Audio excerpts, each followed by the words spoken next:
Okay, hello, I'm Clayton Hunt, I can't see. I'm going to be going over the bowling game, which is a code kata or exercise that was created by one of the people I'm going to cover in the first couple slides. Quickly, a history on my knowledge of TDD.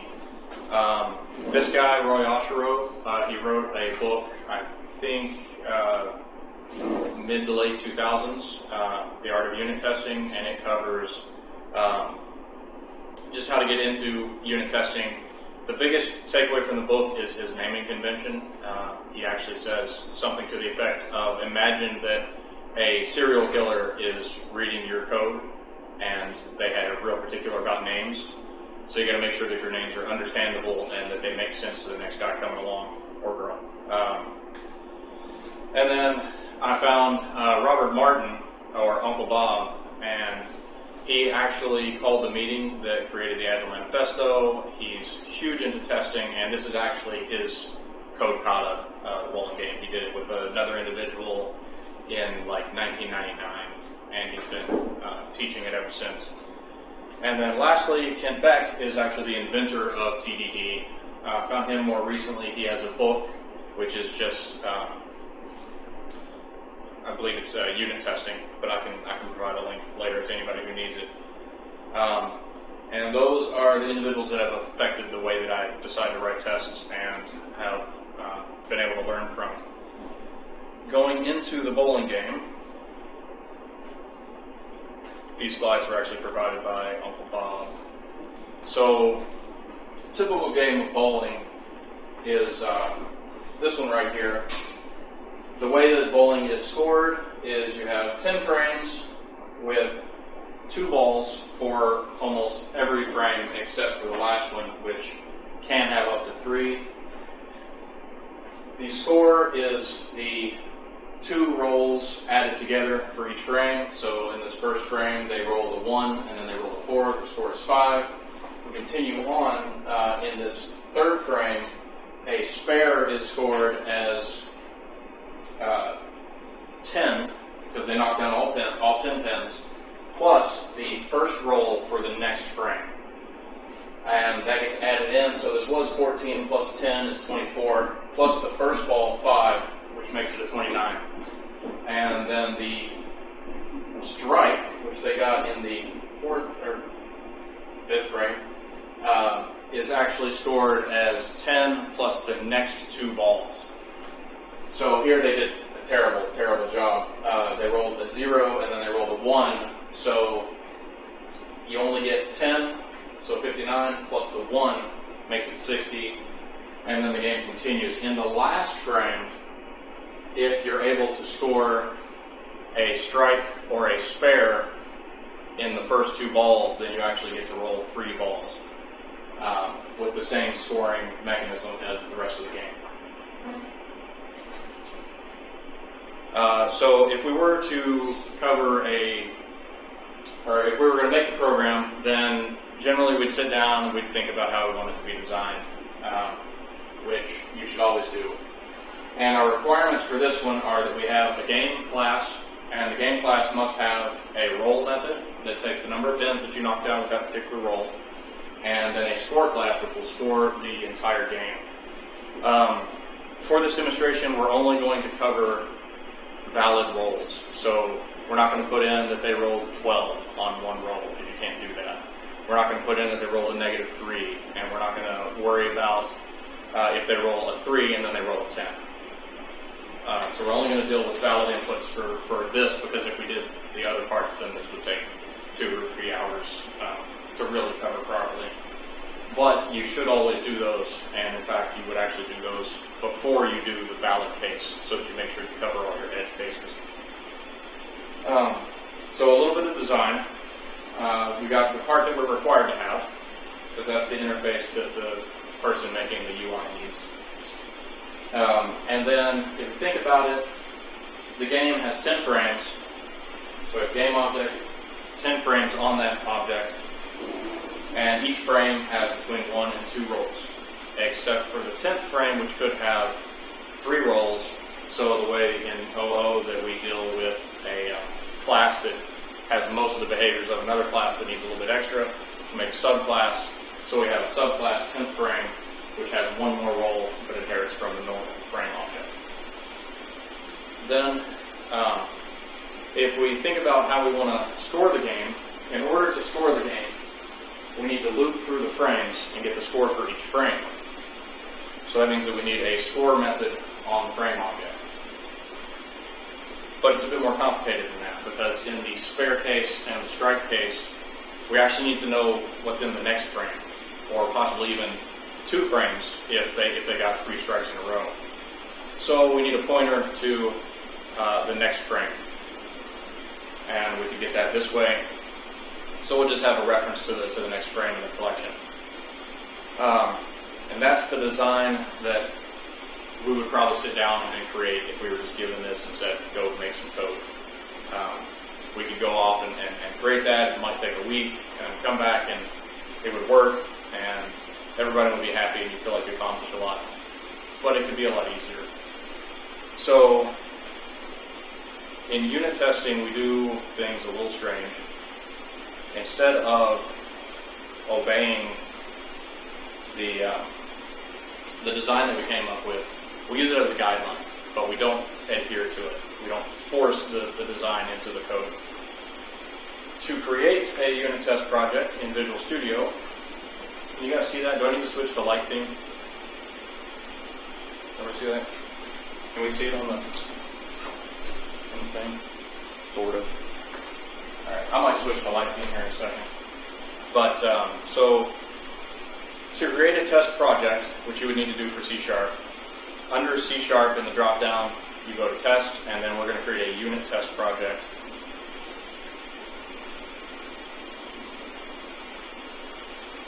And it's just the naming convention I use. I'll say whatever it is that I'm testing, .test, and then I know that's the test project. Alright, has anybody actually done unit testing before? So, about half of you? Okay. And how many people haven't? Just make sure it's the other half. 2, so some of you aren't answering. That's fine. Okay, so for those of you that haven't used unit testing before, or if the ones of you that have used XUnit or InUnit, this is MS Test. It's just the version of unit testing that comes with Visual Studio and the C#.NET framework. I'm going to switch to light theme too to mess up your whole profile.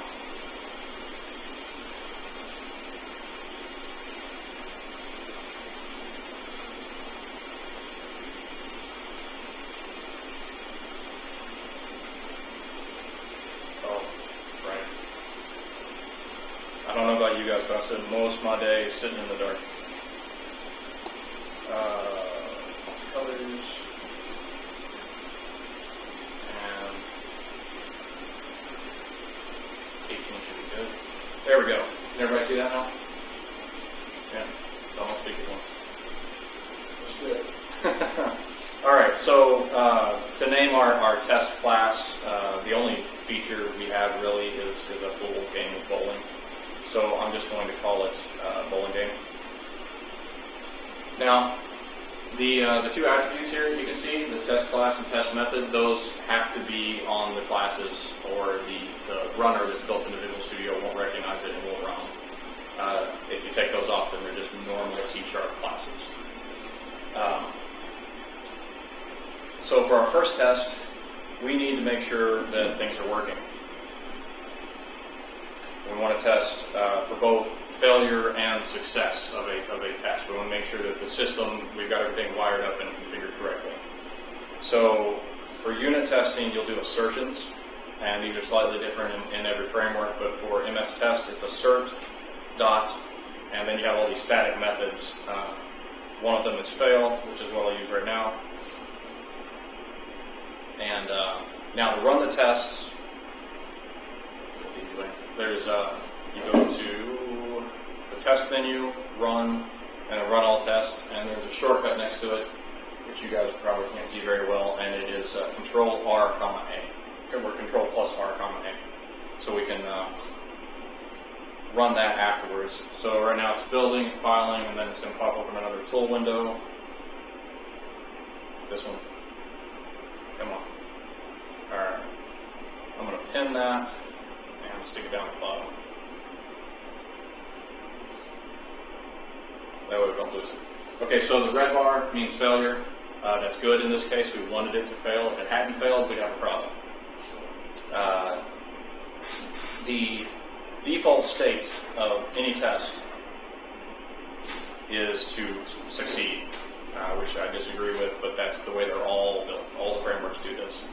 What it really should do, if there's no test, what would be nice anyway, is if it would do a inconclusive, which you'll see should give a yellow bar here in a second. Yeah, orange. And then you would know that you have a test that either doesn't have anything in it or that you haven't finished yet. But they don't do that. So by default, they all pass. On the right side, right now, as soon as it passes, if it passes. Yep. Right now, I have 100% working code. It does everything I've told it to do. So, close shop, move on, we're done for the day. Not really though. If you have a nice version of Visual Studio, not the one you probably have, then you can come over here and click this button here, and it will run the unit test for me every time that I hit F6 or Control V. John, you have the VB Control V. No, you don't. What is wrong? Why is your F6 not building? Oh, never mind. There's nothing to change, so it doesn't bother. It'll run all the tests once we make a change. So now, when you create a brand new test project, you don't have any production code, and I forgot to cover something. The 3 laws of TDD, as Uncle Bob calls them. The 3 laws are that you are not allowed to write any production code without a failing unit test. You're not allowed to write any more production code than is sufficient to make the test pass. And you're not allowed to write any more test code than is sufficient to be a failure, and failing to build is a failure. So applying those 3 laws, we can't actually write any production code right now. We have to write a test. And we don't have anything at all, so we need to know what test we're going to write. And because of this, in TDD, we have to do what's called yak shaving. So we have to do the thing that we know we need to do in order to do the thing that we want to do. So I have to write a test that's going to make me write a class called game. Just a new, so that I can make a new game. So I'll name the test, and I'm going to use a Gherkin syntax for this because I feel like it's really readable.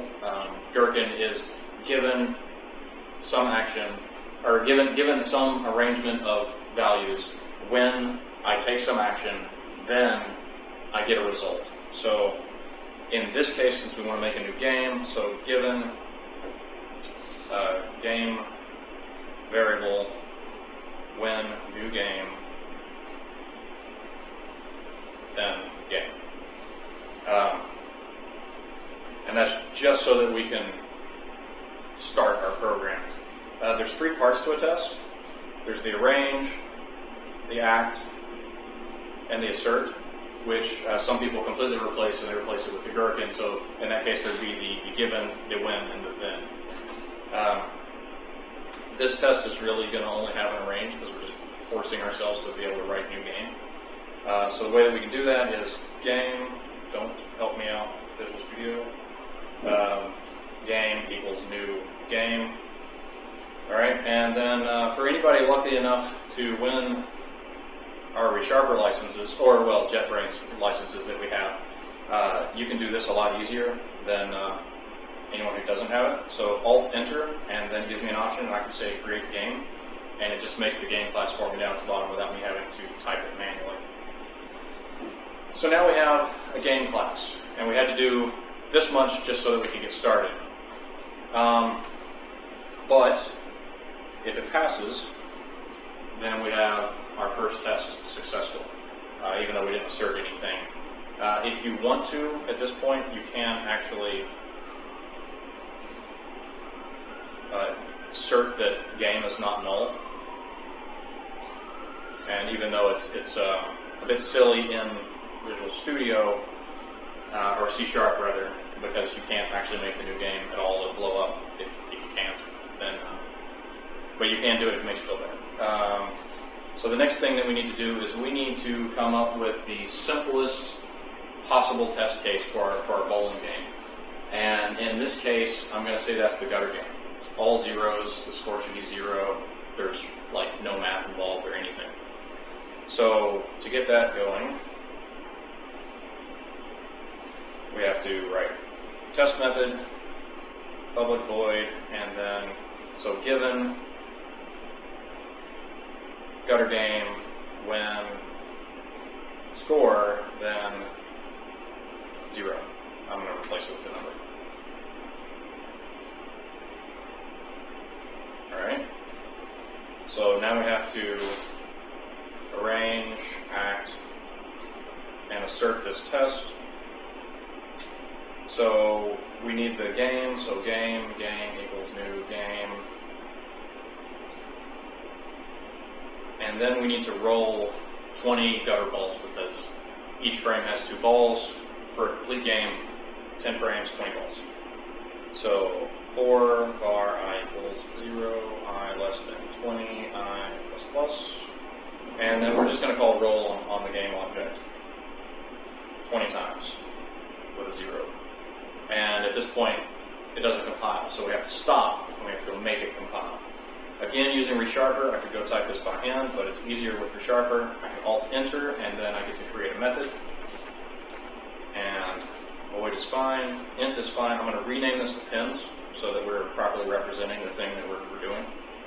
And we don't need that in there. So now, if I build, we should still pass, and it looks like we do. Now the action that we're going to take, in this case, scroll back up, is score. So when we score,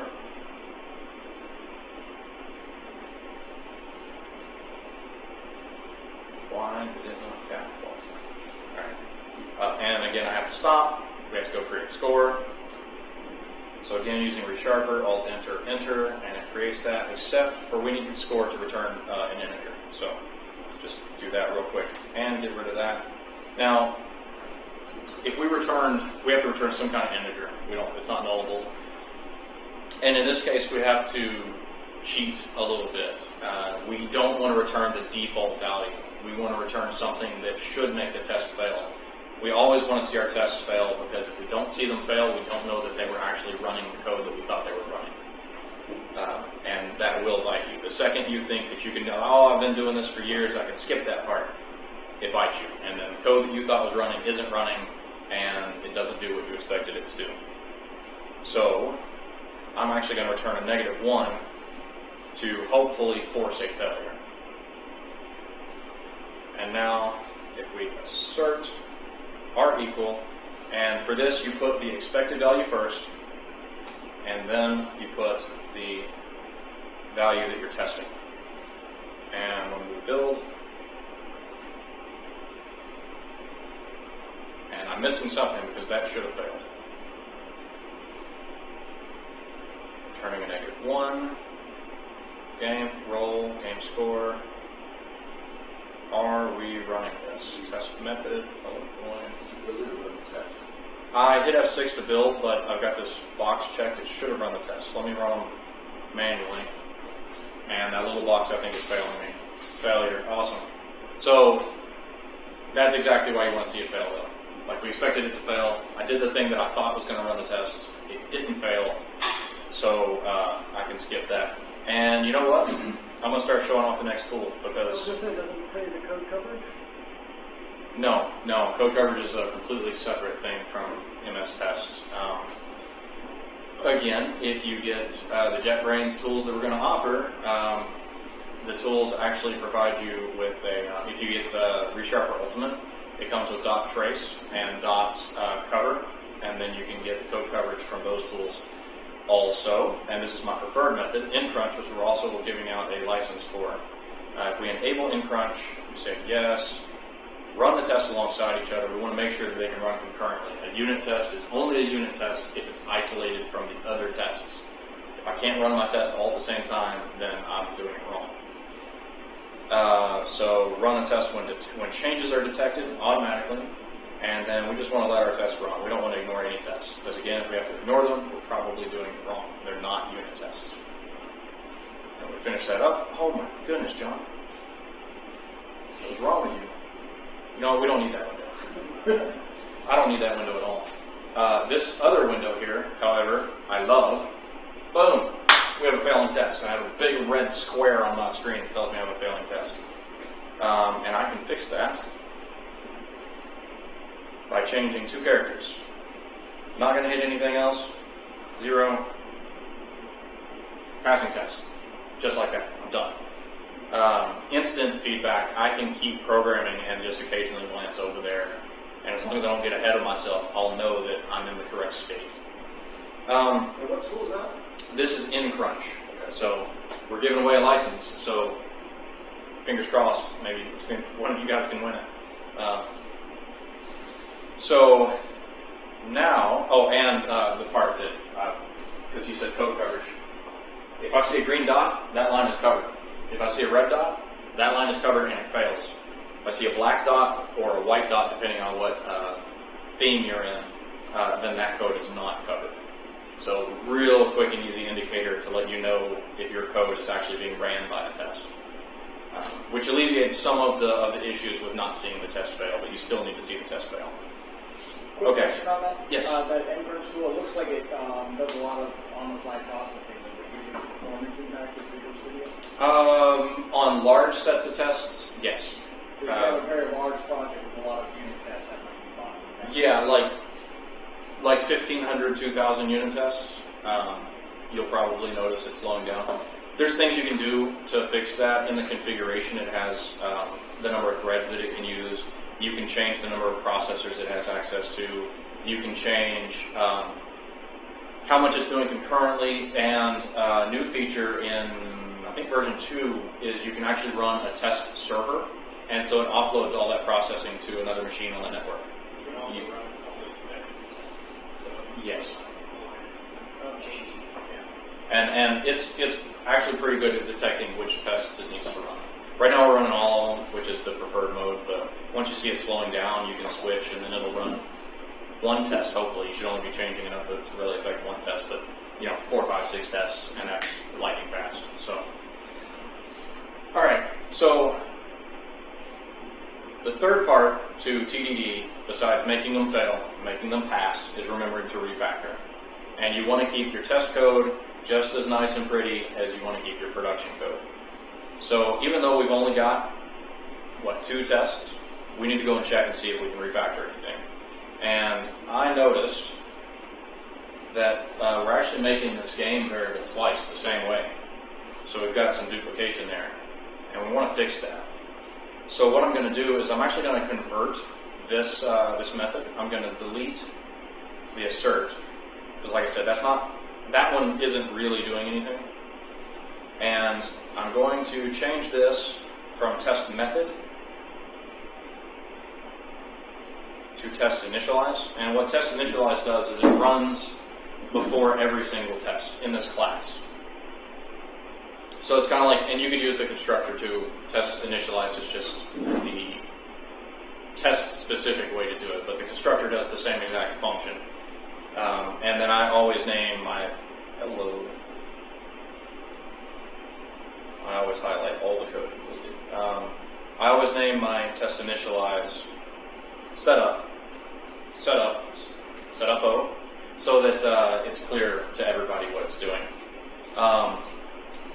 And then we need to make this value public to everybody. So with resharper, I can say Control-R-F or not, and Alt-Enter, and then John's resharper's not happy with me. It should be able to do Control-R-F and it will turn it into a field, but me deleting game probably did that. But I can Alt-Enter, and then I have this create other, create field game. I hit enter, and it creates the game for me, and it's telling me that my naming convention is not standard, so I'm going to rename it to game with an underscore in front so that it is standard naming convention. Now, we can actually delete this. The test is going to fail for a second because it can't run.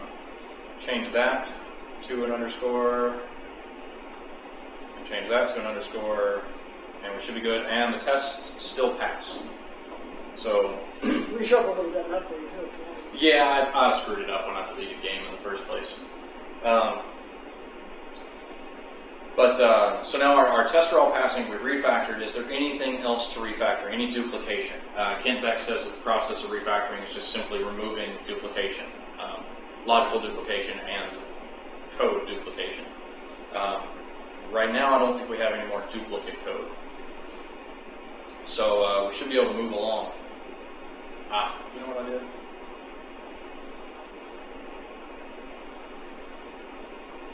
I'm sorry, I've flipped back and forth between C#, Java, and JavaScript all day, and I can't keep my names correct.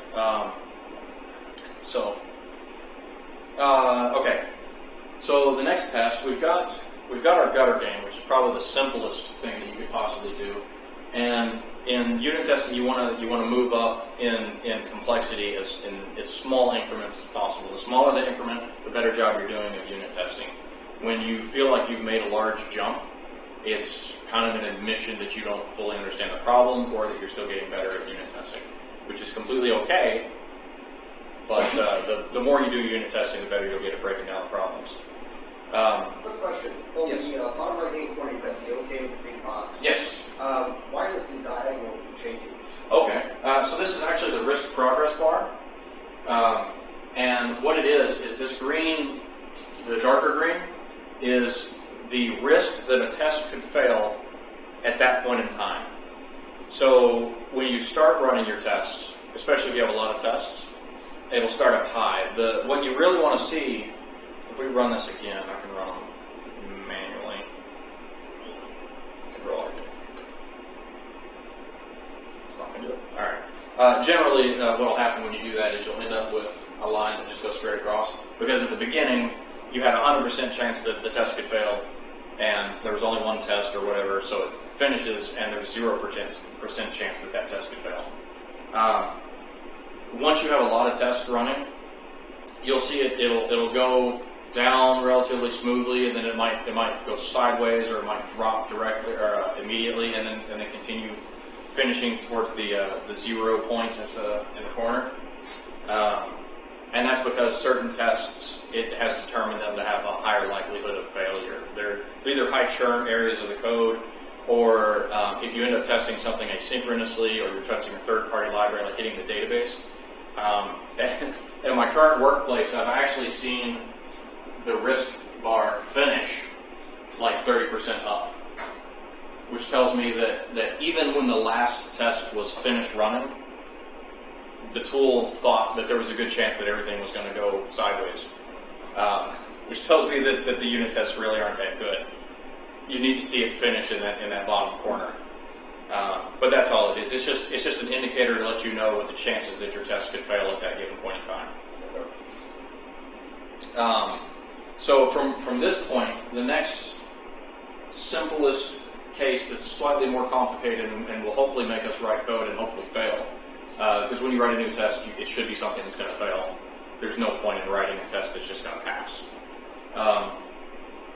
So I think that the next thing we could do is we could roll all ones.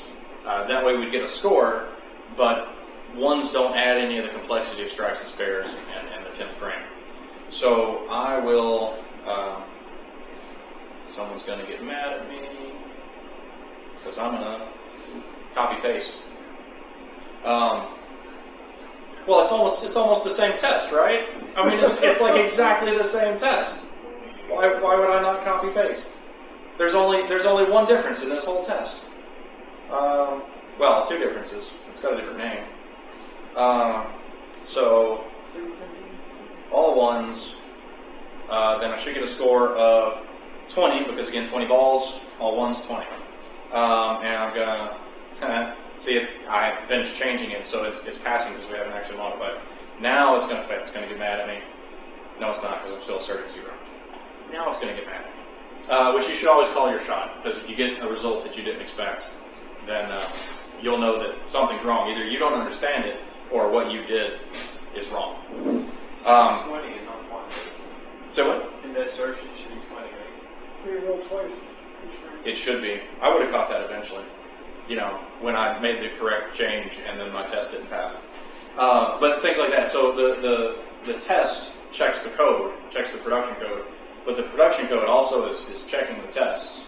Like if I know that I've made the right change, I'm still wrong because you saw I had the wrong value there. Anyway, now that we've got that corrected, we can move on. So we need to make this pass.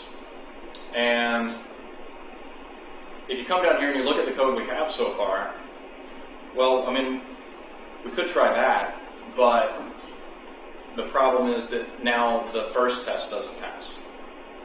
So we can't do that. Nothing. So instead, since we're getting the pins here, I'm going to make a private variable, an integer score, and even though I don't have to, I'm going to set it as an initial value of 0. And then here I'm going to say that score plus equals the pins. Because this is the simplest possible thing I can do to make this work.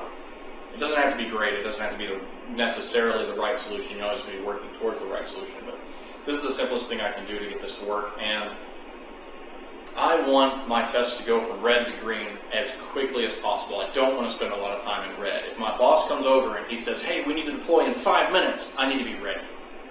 And then that might mean that I delete the last test and I delete I undo the Control Z until everything works again. But I need to be ready when I need to be ready. Not, yeah, sure, give me 3 days. I've got broken tests and I got to fix them. So now we should just be able to return a score, and I think it's going to pass. Pass. All right. That's another great thing about unit testing. For anybody who hasn't done it, seeing that green box is so satisfying because it's like everything works. You just get this warm fuzzy every time that turns green. You know that the world is okay. And I can't get over that feeling. I like to keep writing more tests and keep making everything pass. I know that I'm moving forward to complete the goal that I've been given. So you haven't actually run the application, or are you saying that the unit test should completely replace your debugging and stuff you do code and everything else? If you're doing good unit tests, you won't debug very much. When I do debug, it's because my unit test is failing and I don't understand why. In which case, I just debug the code that the unit test is running. Currently, in the system I'm working in, we don't have a lot of unit tests. Hoping to rectify that soon. But in the system I'm working in, we don't have a lot of unit tests, so I'm all over the debugger. Something doesn't work, I pop open the browser, I go to the F12 tools there, debug the JavaScript until the point where it hits the C#, and then I go into the C# and I debug that. And it takes me an hour and a half to solve a problem. With unit tests, I don't have to debug. I can know that I'm giving this thing $20, and it's telling me that I'm only giving it 15. So all I got to do is write a unit test that runs that API call, passes in 20, and then assert that I get 20 back, and it should fail. And then I can step through at that point and only go through the C# code, or I can just start changing code and see what passes and what fails. Generally, I would debug at that point, but I find that my debugging skills have just dropped off a rock after I picked up testing, because I just don't have to debug that often. I don't know that this code works, but I know that it does these things that I've defined that it does. There could be a problem with it, some edge case that I haven't covered. But at least for the things that I have covered, I know that it does those, and it does those correctly. So then if somebody submitted an edge case bug, and someone else is not working, you would then write a test for that specific edge case, and that would be your solution? Yeah. As soon as I got that test to pass, I know that for that edge case, I'm good. And I might make it a ranged test. We're not going to cover those today, but you can, not an MS test, because it's broken, but you can write, I generally do like a for loop or a for each loop, and I'll create an array of the set of values that I want to test, including the input and the expected output, and then I'll just loop over that array and have a range act assert inside that will get asserted for every single item in that array, so I can test a whole bunch of values all at once. Okay, so now we're back to refactoring. What can we, now that we've got a passing test, what can we do? What's duplicated? well, this whole method is duplicated. But we don't want to abstract the whole method. That would be a little silly. But the part that makes sense is this right here. So with resharper, I should be able to say, pull that out as a variable, and I wish I could. No, John's got everything broken. All right. So I put that there, and I'm just doing this part so that resharper should hopefully help me properly. Times. All right, and then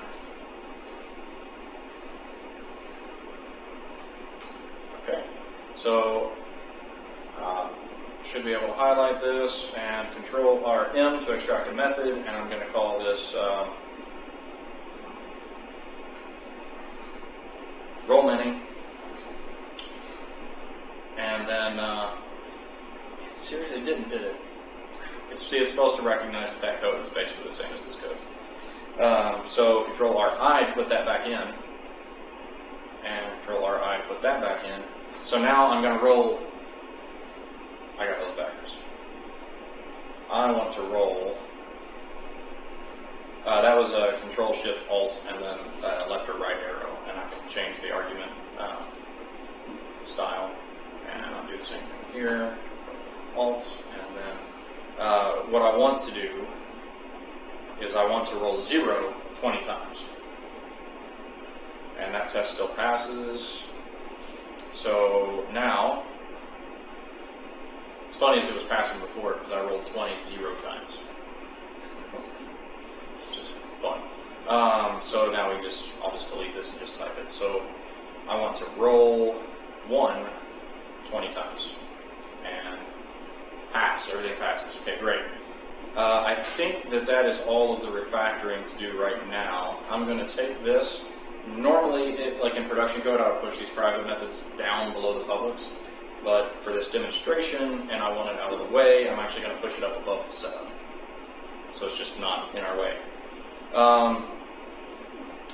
So the next most complicated test, we already rolled 1s. I think we rolled 2s, we'd get a valid result. I think we rolled 3s, we'd get a valid result. 4s, same thing. However, if we rolled all 5s, then that would be all spares, which we would not get a valid result because we're not doing any spare logic yet. So let's just roll 1 spare so that I don't have to do a whole lot of math because math is hard. And we'll see how that works. So given a spare when score, then let's say that the spare bonus is calculated. That way when the business people change the rules of bowling and they change what a spare bonus is, I don't have to really go change my test too much. And keep the same name. Alright, so for our arrange, let's see, to roll a spare, we want to game.roll 5. Okay, and then game roll another 5. And that's our spare, and an ugly comment. And then we need something for the spare to calculate its bonus off of. So let's just roll 3. Is that a page up or something? I've lost the code. There it is. Alright.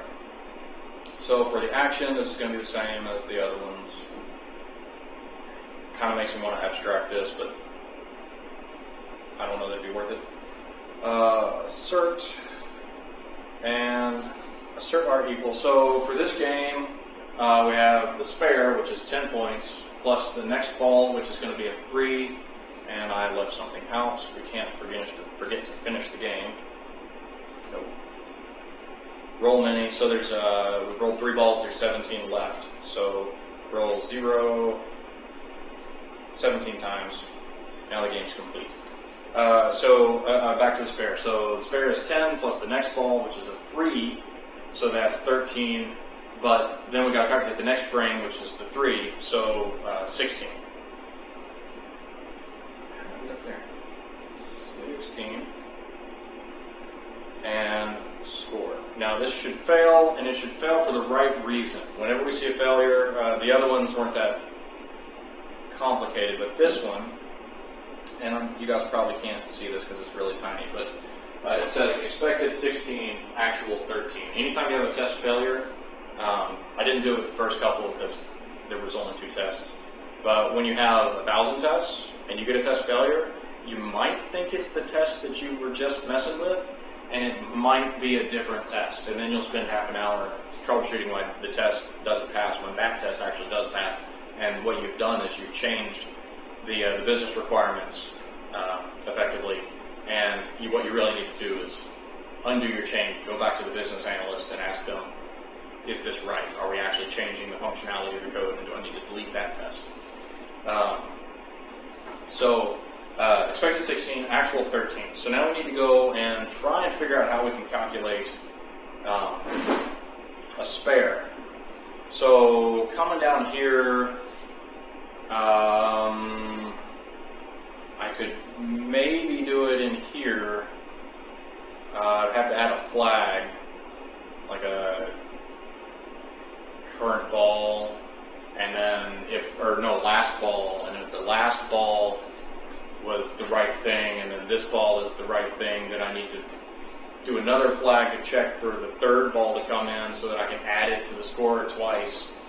That seems awfully complicated. There's not a whole lot going on down here in score. So I think I'm going to refactor. We've got a problem here, and hopefully at least a few of you have asked yourselves the question, why in the world is he calculating the score in roll? Right? This is mismatch responsibility or something like that. But score says that it's doing the score. Roll says that it's doing a roll, but roll is actually doing the score, and score isn't doing anything except for returning what roll did. So we need to fix that. However, we have a failing unit test. We can't write any production code with a failing unit test. We can't change the production code other than to fix the unit test. And right now, if I were to try and fix that unit test and make it pass, this would be beyond terrible. So I'm actually going to come up, and we have the ability to temporarily ignore a unit test. We can only ignore one unit test, and it has to be the currently failing unit test if we're going to do this proper. But now that I've got that ignored, I can actually change things and then make sure that my other test passed, and then come back to the ignored test. So in order to fix this, I think we need an array of all of the balls that have been rolled. So Your design document implies a frames class. it does. We're going to ignore the design. That guy, he doesn't know what he's doing.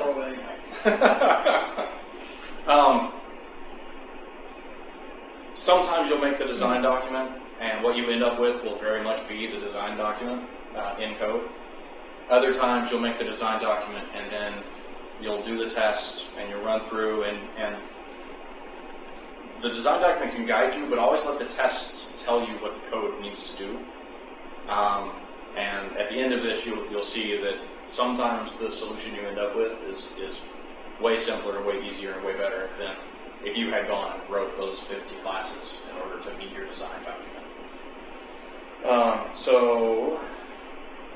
This would be an int private. Int array. I know I'm using arrays. It's great. Roles with a B. No. Can't find your escape. This equals, one of those, except for we need all the balls to be accounted for because it's an array, so we have to give it values to start with, or positions. So in bowling, there's the 20 balls if you roll terrible, but if you get that extra one in that last frame, then you get an extra ball. So there could be a maximum of 21 balls in a game of bowling. And we're still passing, which is good to know. And then we need to know our index in the frame, or in the rolls. So,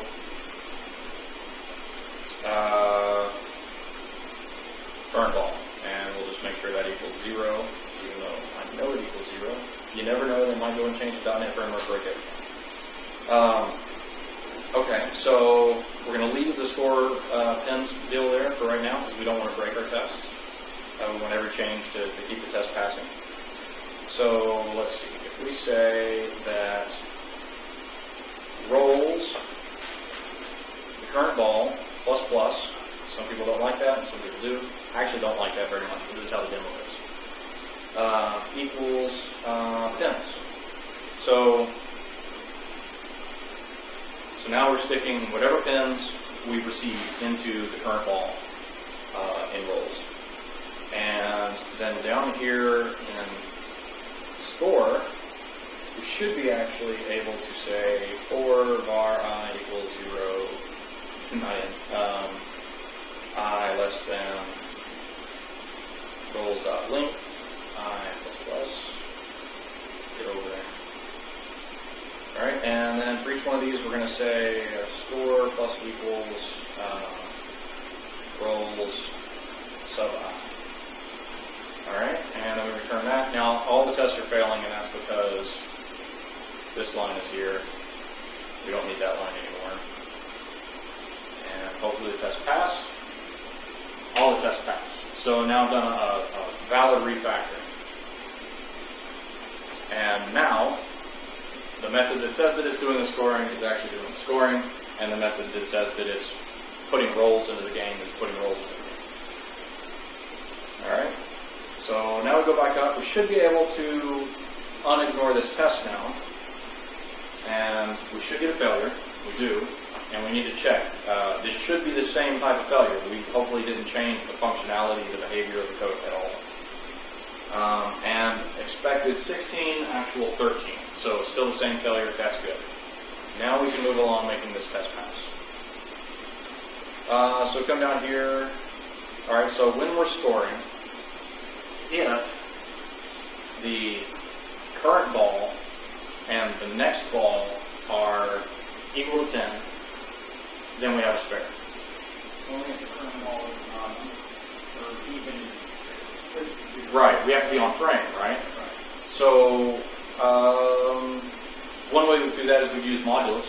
So we say I mod 2 equals 0. Then we know that we were on an even frame or an odd frame, depending on how we wanted to handle it. Except for what about strikes? Where that next frame may not actually be an even number. So we run into another problem again. We're still doing it wrong. We need to make sure that we're on frame. So You can use that frame class after. you just want classes.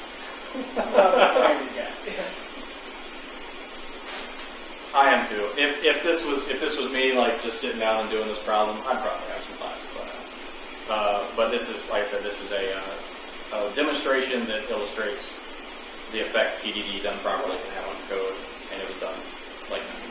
That'll be interesting. Yeah. So, all right. So we need to change this. So, really, if we have a frame, and as long as the frame is less than the 10th frame, 0 to 10 frames, now we can make sure that we're always on the frame, except for we don't want rolls sub-frame. That wouldn't really work for us. So, there we go. So we need another flag variable just to track our current ball that we actually are on. So, and let's see. Var in. Well, it's the first ball in the current frame. That's a bit long though, right? First in frame is short, and I can basically figure out what it's supposed to be. So I'll go with that. So now I would have roles first in frame, and I hate laptop keyboards, in case anybody's curious. But now because we're doing a whole frame, we need to get both balls in the frame. So we also need to add in roles first in frame plus 1. We're not doing strikes yet. This is just for a standard frame. We're not even doing spares right now because we're just refactoring. But the problem here is that we're never incrementing that first in frame value. So we need to move it to the next frame. Even though the tests are passing, I know that it's wrong. Probably, if we had more time, I'd write a test to prove that I'm wrong. But plus the second, third, and frame. I could, but to be more explicit, and so that those junior developers don't miss what I'm doing, I'm actually going to say first in frame plus equals 2, so that everybody can see exactly what it is that I'm doing. Alright, so now all the tests are passing. I believe I've got the correct logic. Let's go make sure that we fail for the correct reason on this test, and that we still fail. Should still fail. And we do fail, and we fail for expected 16, actual 13. Just as I believe that this would have caught me if I had left this out. So just as a test, I'm going to do that, and it's finished. So if I come here and I look at the failure, expected 16, actual 100. So I would have known by looking at the error that I had done something wrong. And then I would just have to go back and figure out what it was that I did wrong. And now we're back to the correct failure. Alright, so now to make this pass, it should be pretty easy. We need to detect if the current frame has a score of 10, which would equal to a spare. And then if it is, then we need to add 10 to the score and the value of the next ball after this frame. So, if, let's see, rolls first in frame plus rolls first in frame plus 1, come on, equals 10, then we should be able to just say score plus equals 10 plus rolls first in frame plus 2, and that should give us the first ball in the next frame. And we need to also say that the first in frame, we need to increment it by 2 so that we move on to the next frame. And because we've done that now, we have 2 cases, so we need to wrap this part in an else so that it's not happening every time.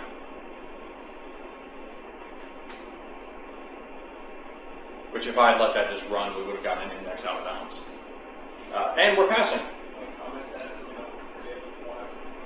I should. So this is a spare.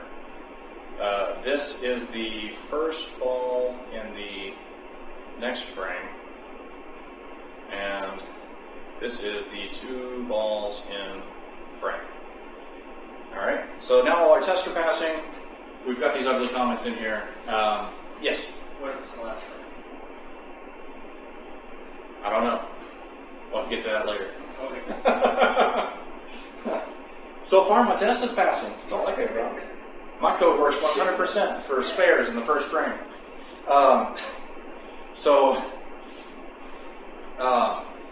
Now all the tests are passing, it's time to refactor. Is there anything up here that we could refactor? I like to refactor the tests first. So there's an ugly comment, and without that comment, it would be hard for somebody to really understand what's going on here. So I'm going to extract a method, and I'm going to call it roll spare. and then I'm going to move it up with the other one. There we go. And now I can just delete this comment because I don't like comments. So is there anything else that I could refactor in the test? And I don't think there really is. Kind of has to be in this format. I could extract the game role, but making 3 lines out of 1 isn't always a great idea when you're not giving really any more information. Okay, so what about down here? Well, there's this bit in here, which, as was pointed out, it's not real obvious what in the world that's doing. So I can extract B. Can I highlight the one thing? Is spare. So now I can say, well, if the first in frame is a spare, it doesn't read great, but it's better than it was. Now I know that I'm checking for a spare. Well, then I need to do 10 plus, and just for clarity, so that I get rid of this stupid comment, let's say,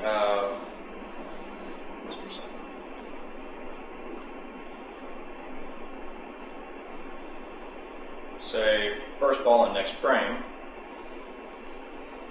and then I can get rid of that.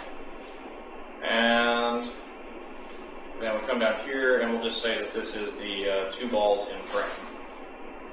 That way everything reads, really? Okay, Control RR. Okay, so now anybody coming in here should be able to read this and make sense of it without me having to explain everything to them. And those methods just got slapped down below. Okay, so now we're ready for the next test. So we did spares, so let's do a strike. See what that gives us. It's the only other rule left, really, except for that 10th frame thing. Public void. Let me put the test method on it.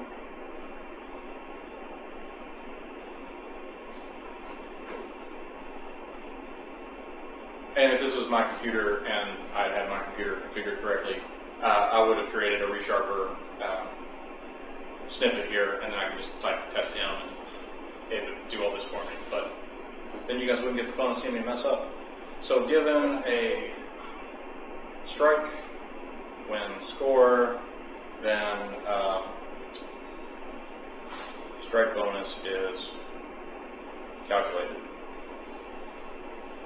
Alright, so tempted to copy that test method from above, but I'm not gonna.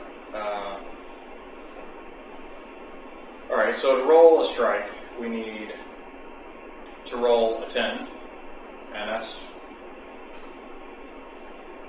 a strike. And then we need to roll 2 more balls, because a strike is the 10 plus the next 2 balls, whatever they may be.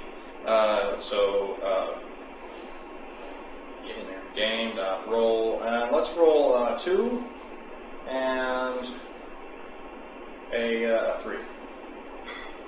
And then we need to finish out our game. So again, we've rolled 1 frame plus the next frame. So we can take out 2 frames. That leaves 8 frames, 2 balls each frame. It's 16 frames plus the 3 that we already got is, 19? Well, no, 16. I need to roll 16 more. 0, 16, there we go. Just that game only has 19 rolls. Okay. So now we want to act. Our score equals game.score. And assert are equal, and we want this game to be 10 plus the next 2 balls is 5, and that's the first frame, so 15, and then the second frame gets counted, so that's 20 total, and we want to compare that against the score. So it fails, and it should fail. It should say that 15 is not 20. Or 20 is not 15. Expected 20, actual 15. So we are failing for the right reason. So let's go down to our production code and see what we can do. we've already kind of got this this pattern going, so I'm just gonna keep going. So if roles, and we want first in frame, and if that one is 10, then we have a strike and an ugly comment. And so in the event that that happens, we have the score is plus equal to 10 plus rolls first in frame plus 1, and that would be the next ball after the strike, and then rolls first in frame plus 2, which would be the second ball after the strike. Oh, plus equals. Plus equals didn't make it. Okay. And then for the time when we have a strike, we only want to move forward one ball, because there's only one ball in the frame. So, first in frame, plus plus, and actually, plus equals 1, just for clarity and consistency. Oh, and we're magically passing now, because I forgot to wait on that last semicolon. So now we're passing on all of our tests. So now it's time to refactor. We scroll up to the test. Well, we got this strike thing that we called out here with a comment. It wasn't quite clear, so let's go ahead and extract that. And roll strike. And move it up with the buddies. Alright, and then if we come down here, I think that's all for the test. Everything looks fairly well factored. We come down here, well, we've got this that we could clarify a little bit. So if we have a strike, I can get rid of this comment now. Then we want to take the score, and we want to have 10 plus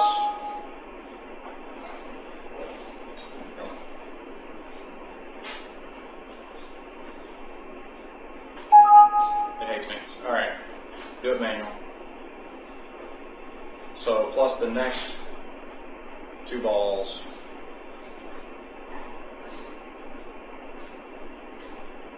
Create a method, int, yep. And I'll just paste in the stuff that I've got, and turn.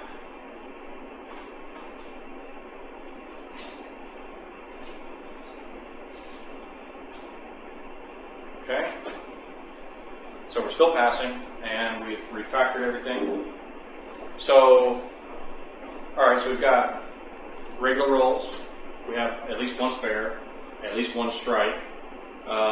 Let's get crazy. Let's do a perfect game. See what happens. So while I'm typing this, because in Crunch it's just going to go nuts and it'll give you the answer like quick. You guys think when I type this it's going to pass or fail? Well, anybody? Anybody else? Everybody thinks it's going to fail? Alright. Well, generally we want failures, right? Because we need direct code. Otherwise, what are they going to pay us for? Alright, public void, given a perfect game when score then 300. Everybody unfamiliar with that being a perfect game of bowling? Okay. Oh, I just wanted, as part of the demonstration, I had to completely explain bowling, which most people sort of kind of already know. So you guys are sitting there falling asleep while I'm explaining, but Yeah, so the 50s anymore. all right. So the arrangement for this one, we actually get to use roll many. We don't have to come up with any special whatevers. So how many strikes are in a perfect game? There's 1 for each frame, so 10, and then there's the 2 extra ones you get at the end of the game, right? So let's roll 10, 12 times. All right, and then we're just going to act, and we'll say score equals game score assert are equal 300 and score, and then we just sit back and watch the fireworks. Still mad at me. Oh, index outside of bounds. I did something wrong. Frame 0, frame.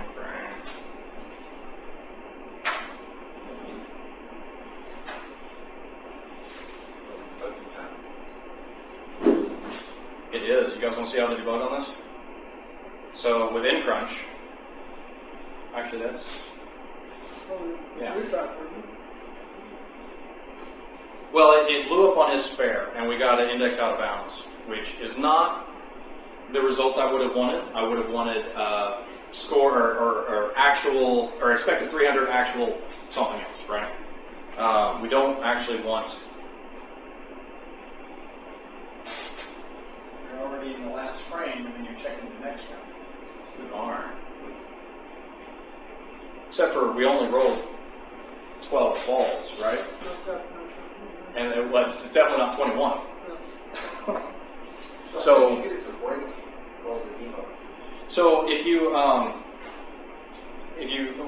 using InCrunch, you can right click and say debug this test or debug this line, and it will find the code that executes that line and it will run it. And you can say debug the first failing test at this line. But you can actually, if you're using and I'll just stop this real quick. Let's say we're going to use the normal test runner that comes with Visual Studio. Test results. No. I messed up here. Test. Run. All tests.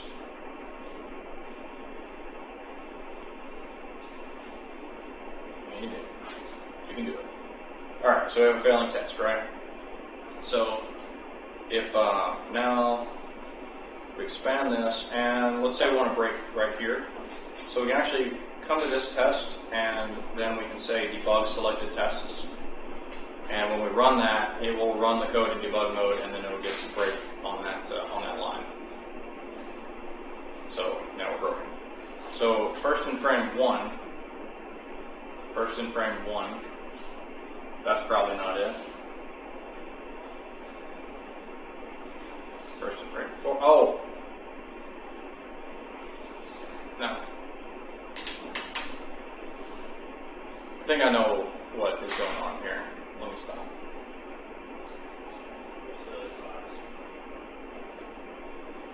Right here. I believe, and I don't know why this would get that, but I left out an else. Just me typing. Oh, and it passes, by the way. Perfect game works. Not quite the what, because I did break it. Because you're doing the first in frame plus 2. Plus 1. So it's doing it. So if it's a strike, it should only do it the one time, and then it should skip out of the if else.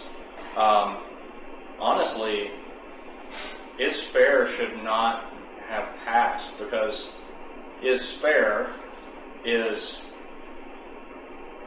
is the first. Well, eventually we get to the 0, right? We'll get to a 10. Well, but if the and maybe C# is funky, but if I have an array and I've said that it has 21 positions and it's an integer, not a nullable int, then each position in the array should have a default value of 0. Right. So you're adding 10.0. That's a spare. Oh, the very last one. Yep. And then it would have just rolled along. Yeah. Okay. Yeah. That's it.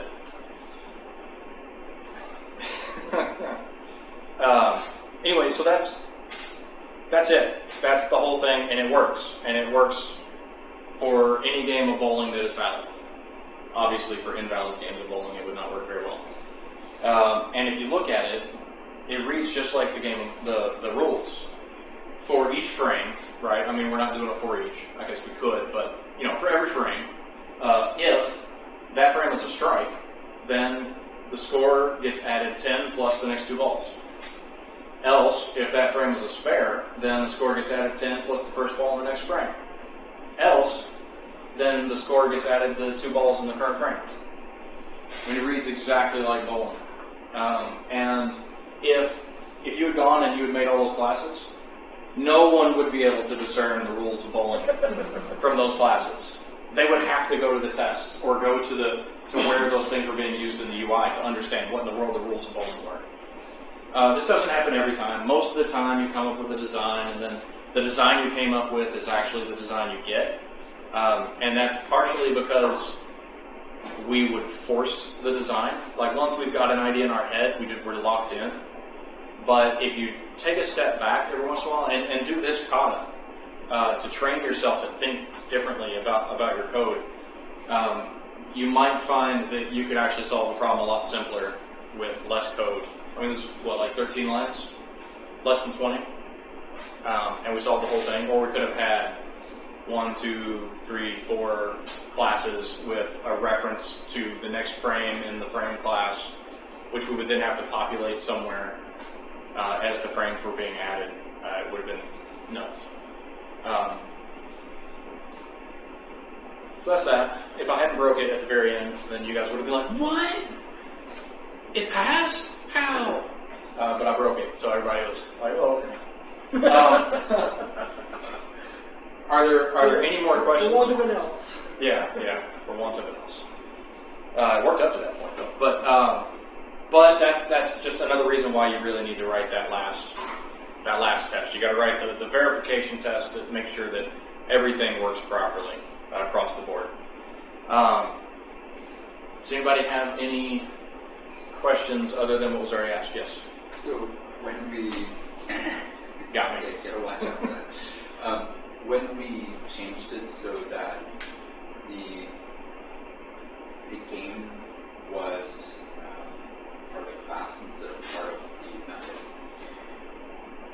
that of course raises the question, when we're doing this in parallel, that means that each test is instantiating this test class, or? Yes, so every test creates a new instance of the test class, and that test initialized that's up there, like I was saying when we created it initially, I could actually get rid of this, and my test will break temporarily. But this way illustrates more what's going on. If I do that, and Richard was like, "Do you mean this to be a constructor?" So now the test will pass again. So what's really happening is for every single time that a test is executed, the whole test class gets created for that test. And the test initialize basically populates itself into the constructor, or it runs at least at the same frequency as the constructor. And there's another one that is teardown. I don't know what the name of that attribute is because I don't use it, but it runs at the same time that your class deconstructor would run. And they just run for each of those classes. So you are actually, if you had 100 tests in this class, then you would have 100 instances of this class trying to run all at once. But they only run that one test method for that instance. Test method is quite the same thing. Depending on your test runner. If you start doing threading in your tests, you will find that no. Generally, they're not. What happens is the test runners will intelligently execute your tests in the way that they think would be best. Since there's only 4 or 5 tests here, the test runner probably just runs it all in the same thread.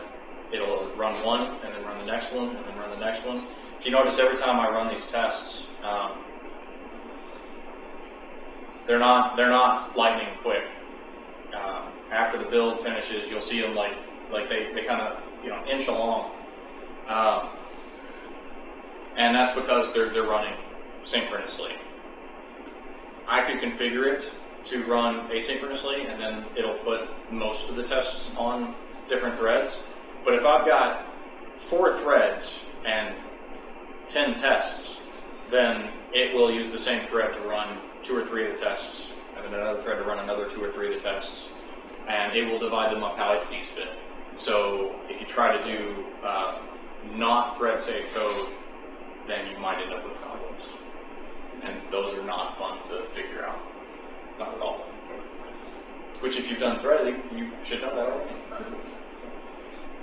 Race conditions in your tests are so much worse than race conditions in production code, I think. And you have to deal with them until they're fixed, or else you have a test that fails every 10 times you run it, and not the other 9. And you really need your test to be dependable because you're relying on that green to let you know that the world is okay. Anything else? Yeah, so taking it a larger scale, if you're looking at a more complex application, you're looking at a data-driven application, how does that apply with, volatile data, especially test data? I don't know about anybody else, but my test data becomes garbage 5 minutes after I clean it up every single time. Yeah. So there's 2 modes of thinking about this. One is, and according to Kent Beck, the creator of TDD, this group of people is not technically correct, but there's a group of people that will say that any test that hits like a database is not a unit test because it's not isolated.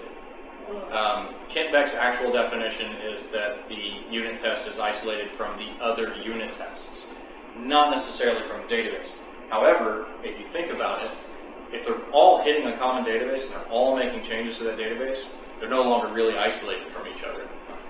In which case you have to run them synchronously for them to be properly isolated. And if you do that, then you want your test data to be small enough that you can actually tear down and build up that database for every test.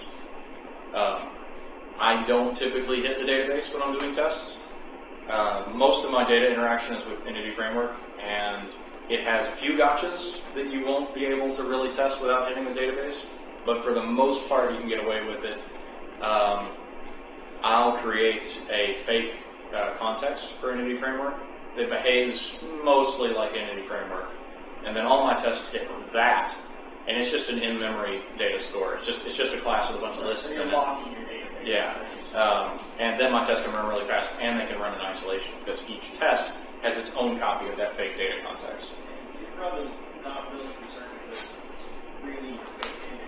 You're mainly concerned with does the application do this thing given this scenario, right? So you can mock it up, deliver it in fake sets of those data. It's all about if I have this information in my data set and I do this action on that information, do I get the expected result? You don't really care what the database is doing in the background so much. Unless you're using navigation properties, and then you're on your own. So that same logic applies to UI, because I noticed you started off your presentation with your design coming from the UI requirements, but you didn't actually So testing any of the UI or the presentation layer of your application. if you could build everything in a perfect world, then your UI would be a plugin to your business layer. And so that's why we didn't worry about the UI. I had thought about creating a UI that adhered to like the game interface, and then at the end I'd be like, and it works, and then show you like an actual game. But That'd be a longer class. yeah, we're just testing the behavior of the system, and it shouldn't matter what the UI is doing. We know the behavior of the system is correct. As long as the UI is calling roll, and is calling roll the appropriate amount of times and not giving us bad data, and then it calls score, we know that we're okay.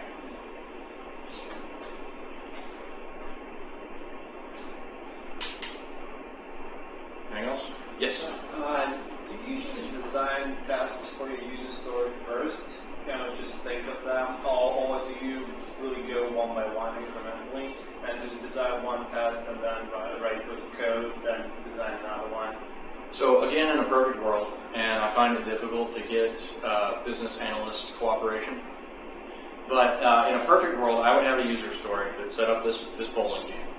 And then the business analyst, and with interactions with the QA and possibly with the developers, would have come up with this gherkin syntax. So you might have a user story as a bowling league champion. I want a system to track my bowling score so that I can show off to my friends, right? Obviously you want a better one than that, but something like that. And then the given when then, you'd have several of them, and they would be the scenarios that would fill out that user story. And this is a simple example. I do have a much more complicated example that would take forever to get into. But you can take this Gherkin syntax and actually build up a whole testing framework where you can build your test based on the scenarios that you were told to provide. And there's systems out there that provide this in a way that's friendly to the business analyst and to the business people. But in the code, if I can look at a method and I go, oh, that's testing scenario gutter game, and the scenario says that if I have a gutter game, when I call score, then I should get 0. Then I know that I've fulfilled that business behavior that they require.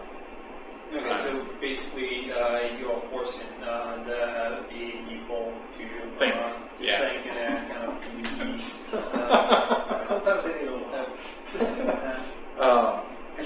If I could. There is Cucumber framework that I think uses Gherkin. Yes. Which is very similar to what you're describing. Yeah, but it's usually really hard to make a business analyst to actually follow. It is extremely difficult, which is why sometimes I do it myself. Another naming scheme that I'll use is instead of given when then, my setup might be the given.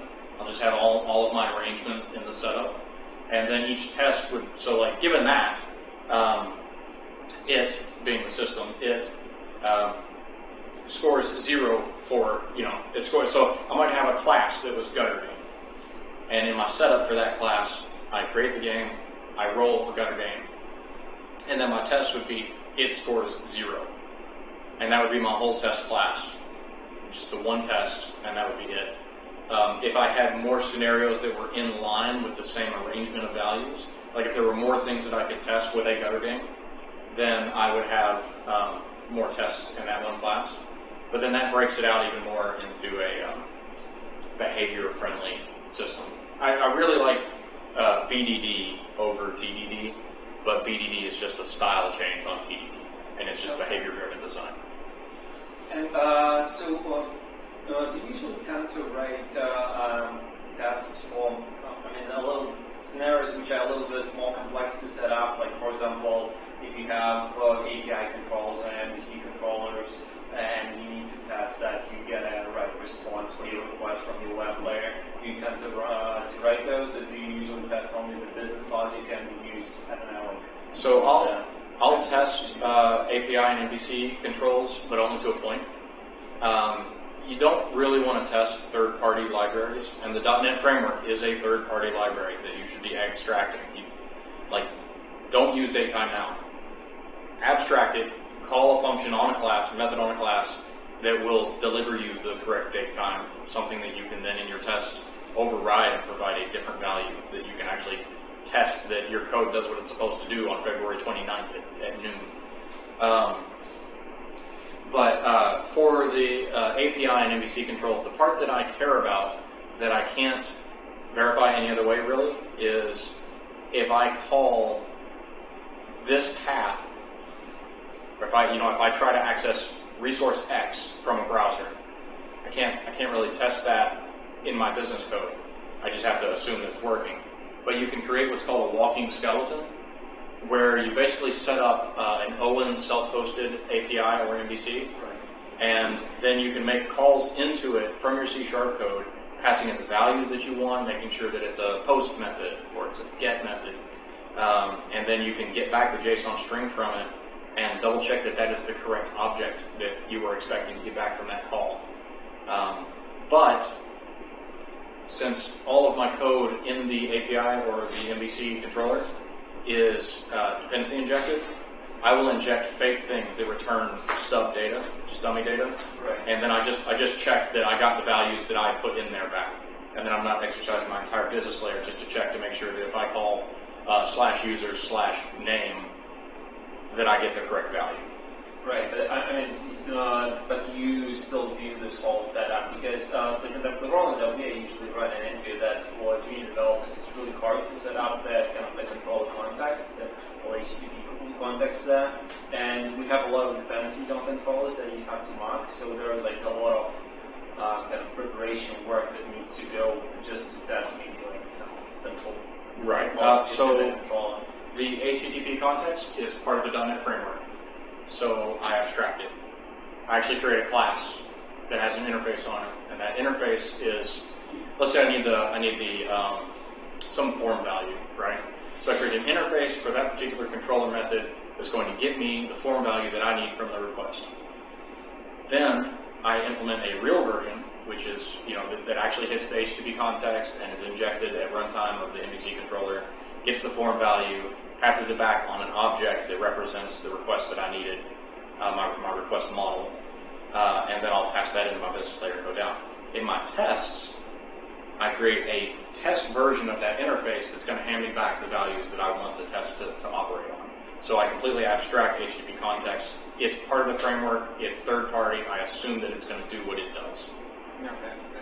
I see. But so at the end of the day, there is still some kind of preparation that needs to be done. So yeah.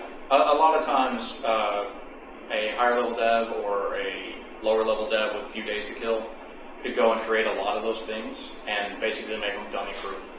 Oh, and so you then just reuse them after that? Mm-hmm. Yeah, like when I'm doing Entity Framework, I said I create the fake data context.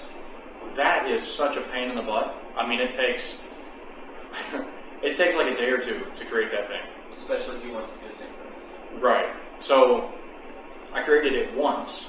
So I have a fake data context that I can now take to any job, copy the thing, and all I have to do is change, which lists I'm representing.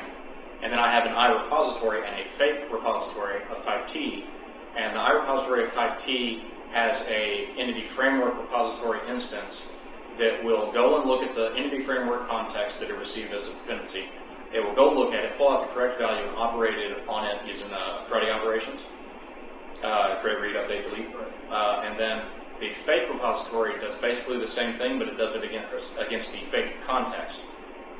And so it will properly save things to the right list. It's a whole bunch of reflection, and there's an object shredder that takes all the objects apart and makes sure that the navigation jump all works for Entity Framework. It's crazy, and I would not want to write that more than once. So in order to implement test-driven development successfully, do you think that you need to invest a lot of time into creating some common functionality like that, or do you think it's not really a requirement?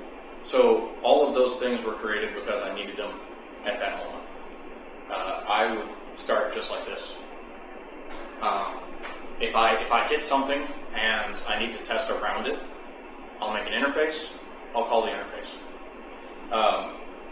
As an intermediary step, instead of creating a fake data context and all that craziness, I would create an interface that had a bunch of IDB sets in it. And then I would use that interface. I create a fake version of that. It's a lot harder to populate because IDB set, I think, is read-only or some junk. But you can fake it. You can make backer variables for it that are just lists, and then you just populate those. And that lets you operate without really having to go and do all that. So you basically create that as you go along and don't really invest into this common functionality front. Yeah, the complexity that I've created because I found out that I needed it at some point, and up until that point, I didn't bother. Anybody? Good? Alright, gonna close up shop. Oh, bright light. Alright, so